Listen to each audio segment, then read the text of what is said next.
करीब 1 साल पहले की बात है। ये वही समय था जब मेरे स्कूल में फाइनल एग्जाम्स चल रहे थे। माहौल इतना भारी था कि हर तरफ बस पढ़ाई का तनाव मंडरा रहा था। हर दोस्त, हर टीचर, हर परिवार वाला सिर्फ यही कह रहा था, ये इम्तिहान जिंदगी का टर्निंग पॉइंट है। मेरी तैयारी अधूरी थी और दिमाग में एक अजीब सी बेचैनी घर कर चुकी थी। किताबें मेरे सामने खुली रहती, लेकिन आंखों से पढ़े गए शब्द जहन में उतर ही नहीं रहे थे। हर सेकंड मुझे यही लगता, अगर मैं चूक गई तो शायद सब हाथ से निकल जाएगा।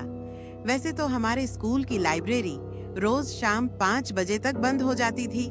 5 बजते ही चौकीदार दरवाजा बंद कर देता और इमारत अंधेरे में डूब जाती। लेकिन परीक्षा के दिनों में स्कूल प्रबंधन ने एक अलग फैसला किया था। उन्होंने लाइब्रेरी को देर रात 11 बजे तक खोलने का नियम लागू किया।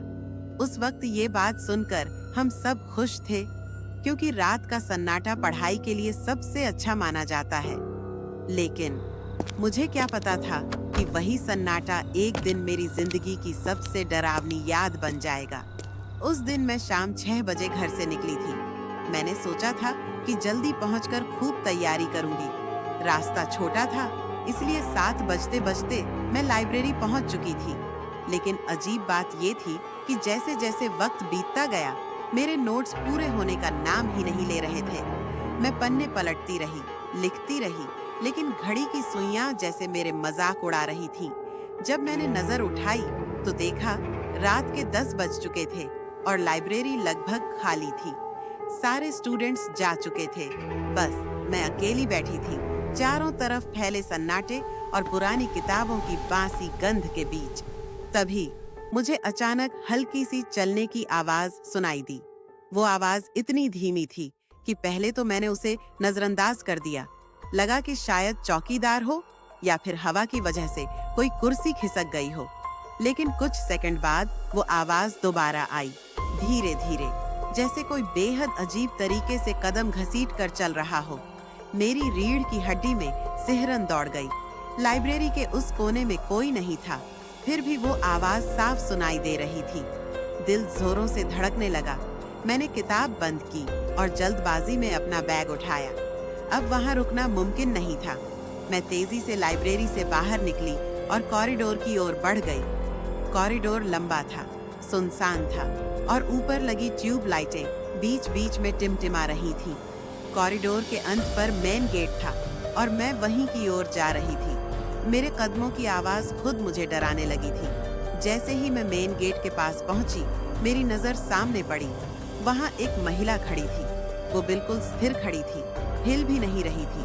उसकी आंखें अजीब थीं, ठंडी, बुझी हुई। वो मुझे घूर रही थी, जैसे बिना पलक झपकाए बस मुझे देख रही हो। मेरे होंठों से खुद ब खुद निकला, कौन है वहां? मेरी आवाज दीवारों से टकराकर गूंज गई, लेकिन महिला ने कोई जवाब नहीं दिया और अगले ही पल वो अचानक गायब हो गई। हाँ, गायब, जैसे हवा में घुल गई हो। मेरे गले से राहत की सांस निकली। मैंने अपने आप को समझाया, शायद ये थकान का असर है या फिर आंखों का धोखा। बिना रुके मैं मेन गेट से बाहर निकल आई, लेकिन बाहर का दृश्य और भी अजीब था। वो सड़क हमेशा लोगों से भरी रहती थी। रात के 10-11 बजे भी वहां रिक्शे, गाड़ियां या कुछ न कुछ चलता रहता था। लेकिन उस रात सड़क पूरी तरह खाली थी। न इंसान, न जानवर, न कोई गाड़ी। बस हल्की हल्की हवा चल रही थी और सूखे पत्ते सरसराकर जमीन पर लुढ़क रहे थे। मैं तेजी से घर की ओर बढ़ी, लेकिन तभी अचानक मुझे जमीन पर एक लंबा साया दिखाई दिया। दिल धड़क कर गले में आ गया। मैंने हिम्मत करके सर उठाया और सामने देखा, वही महिला।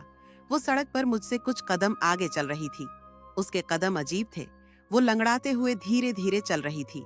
मैले कुचैले कपड़े, झुका हुआ शरीर और हाथ ऐसे लटक रहे थे जैसे उनमें कोई जान ही न हो। उसके चाल ढाल में एक असहज बेचैनी थी, जैसे हर कदम उस पर बोझ बनकर पड़ रहा हो। मैं बहुत तेज चल रही थी और कुछ ही देर में उसके करीब पहुंच गई। अब मैं उसकी शक्ल साफ देख सकती थी। उसकी आंखें खाली थीं, जैसे उनमें जिंदगी का नामो निशान न हो। उसके चेहरे पर गहरी उदासी और थकान उकेरी हुई थी। मेरा दिल तेजी से धड़क रहा था। पूरा शरीर जम चुका था। गला सूख गया था और आवाज बाहर नहीं निकल रही थी। हिम्मत करके मैंने कांपते हुए हाथ उठाया और इशारा किया, वो उस तरफ जाओ। वो मेरी ओर मुड़ी भी नहीं, बस उसी दिशा में लंगड़ाते हुए बढ़ गई। धीरे धीरे अंधेरे में गुम हो गई। मैंने भागने की कोशिश की, लेकिन मेरे पैर जमीन से चिपक गए।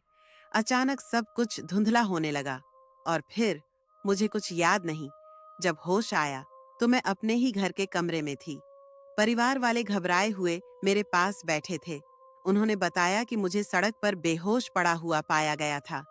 कुछ दिनों बाद एक राज खुला। लोगों ने मुझे उस स्कूल से जुड़ा किस्सा सुनाया। साल 1998 में 32 साल की एक औरत अपनी छोटी बच्ची के साथ स्कूल के पास की एक इमारत में रहती थी। बच्ची उसी स्कूल में पढ़ती थी, लेकिन एक दिन एक हादसा हुआ। बच्ची की मौत हो गई, वो भी स्कूल की दीवारों के भीतर। कहते हैं उस औरत ने अपनी बच्ची को खोने का गम बर्दाश्त नहीं किया। वो धीरे धीरे पागल हो गई और कुछ ही समय बाद उसी दर्द में उसकी भी मौत हो गई। तब से कई लोगों ने उस स्कूल के पास एक लंगड़ाती हुई औरत को देखा है। वो हमेशा रात में आती है, हमेशा उसी रास्ते पर चलती है, हमेशा अपनी बच्ची को खोजती रहती है। और उस रात शायद उसने मुझे भी अपनी बच्ची समझ लिया था।